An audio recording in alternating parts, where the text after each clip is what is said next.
Hello all welcome to my channel. ఈరోజు weekend snacks బెండకాయతో pakodi తయారు చేస్తున్నాను. బెండకాయలు బాగా కడిగి సన్నగా చిప్స్ లాగా కట్ చేసుకోవాలి. పచ్చిమిరపకాయలు, కొత్తిమీరి, కరివేపాకు ఇవన్నీ కూడా బాగా కడిగి సన్నగా కట్ చేసుకోవాలి. బెండకాయ ముక్కలు పల్చగా తరుక్కుంటే తొందరగా వేగుతాయి. ఒక కప్పు బెండకాయ ముక్కలకి హాఫ్ కప్పు శనగపిండి వేసుకోవాలి. 2 కప్పులు బెండకాయ ముక్కలైతే 1 ఫుల్ కప్ శనగపిండి వేసుకోవాలి. ఒక స్పూను బియ్యం పిండి వేసుకుంటే, బియ్యం పిండి వల్ల కరకరలాడుతూ ఉంటాయి పకోడీలు. రుచికి సరిపడా ఉప్పు, కొద్దిగా పసుపు. పసుపు వల్ల పకోడీలు మంచి కలరొస్తాయి. కొద్దిగా జీలకర్ర పొడి, కారం ఒక అర స్పూను జీలకర్ర పొడి, అర స్పూను ధనియాల పొడి. ఇష్టపడేవాళ్ళు అల్లం వెల్లుల్లి పేస్ట్ కూడా వేసుకోవచ్చును. అది కూడా చాలా బావుంటుంది ఇందులోను. చివరగా ఒక స్పూను నెయ్యి.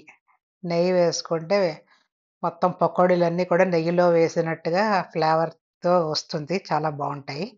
ఇప్పుడు నీళ్లు వేయకుండా ముందు ఇవన్నీ కూడా బాగా మిక్స్ చేసుకోవాలి. మొత్తం బెండకాయ ముక్కలన్నిటికి కూడా ఈ శనగపిండి, ఉప్పు, కారం అన్నీ పట్టేలాగా కలుపుకోవాలి. మొత్తం ఇవంతా బాగా మిక్స్ అయిన తర్వాత, ఇప్పుడు నీళ్ళు అవసరాన్ని బట్టి కొంచెం కొంచెంగా వేసుకుంటూ ఈ పిండిని కలుపుకోవాలి. పిండి పలచనవ్వకూడదు. గట్టిగానే ఉండాలి. పలచగా అయితే పకోడీ మెత్తగా వచ్చేస్తుంది. వీలైనంత గట్టిగా కలుపుకుంటే పకోడీ చల్లారినా కూడా కరకరలాడుతూ ఉంటుంది. ఇప్పుడు ఇలా కలుపుకుంటూ అవసరమైతే మళ్ళీ కొంచెం నీళ్లు వేసుకొని కలుపుకోవాలి. ఇలా చేత్తో ముద్ద చేస్తే ఉండ అయ్యేలాగా అయ్యే వరకు నీళ్లు వేయాలి. చాలా కొంచెం కొంచెంగానే వేసుకోవాలి నీళ్లు. ఇలా ఒక్కొక్క చుక్క వేసుకొని కలుపుకోవాలి. ఇప్పుడు మొత్తం అంతా కూడా కలిసింది పిండంతా కూడాను. ఇప్పుడు ముద్ద అవుతుందా లేదా చూసుకుంటే సరిపోతుంది. ఇదిగో ఇలా చేస్తే ముద్దయింది. ఇప్పుడు ఇది పకోడీకి సిద్ధమైంది ఈ పిండంతాను. ఇప్పుడు ఆయిల్ వేడి చేసుకోవాలి. ఇదిగో పిండి రెడీ ఇప్పుడు. నూనె వేడయ్యే లోపల వేయించినవి తీయడానికి ఒక ప్లేటు, పకోడీ వేయించడానికి ఒక గరిట ఈ 2 కూడా రెడీగా పెట్టుకోవాలి. నూనె ముందు బాగా హై ఫ్లేమ్‌లో హీట్ ఎక్కిన తర్వాత, అప్పుడు మీడియం ఫ్లేమ్‌లో పెట్టుకొని, పకోడీలని చిన్న చిన్న ఉండలుగా చేసుకొని వేయించుకోవాలి. నూనె వేడైందా లేదా టెస్ట్ చేయడానికి ఒకటి ముందు వేసి, వేడైతే అప్పుడు మొత్తం ఆ నూనెలోకి ఎన్ని పడతాయో అన్నీ చిన్న చిన్న ఉండలుగా చేసుకొని వేయించుకోవాలి.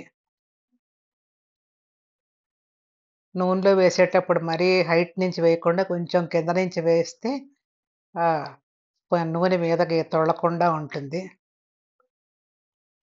ఇప్పుడు ఇలాగ వేసిన తర్వాత ఇలాగ నూనె అంతా పొంగినట్టుగా నొరగొస్తుంది. ఆ పొంగు తగ్గాక అప్పుడు కలపాలి. అప్పటి వరకు కలపకూడదు. ఈ లోపల కలిపితే అవన్నీ కూడా పిండిలో నూనెలో కలిసిపోతాయి. ఇదిగో ఇప్పుడు ఇలా వేగాయి. ఈ కలరొచ్చాక మొత్తం తీసేయడమే ఇప్పుడు. ఇదే విధంగా మొత్తం మిగతా పకోడీలన్నిటిని కూడా వేయించుకోవాలి. ఈ పకోడీలు ఈవినింగ్ స్నాక్స్‌కే బావుంటాయి.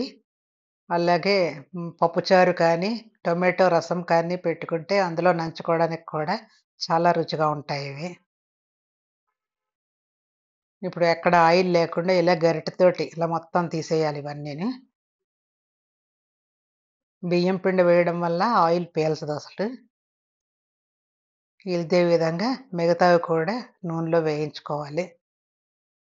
ఇలా చిన్న చిన్న ఉండల్లా చేసుకొని వేసుకోవాలి నూనెలోను.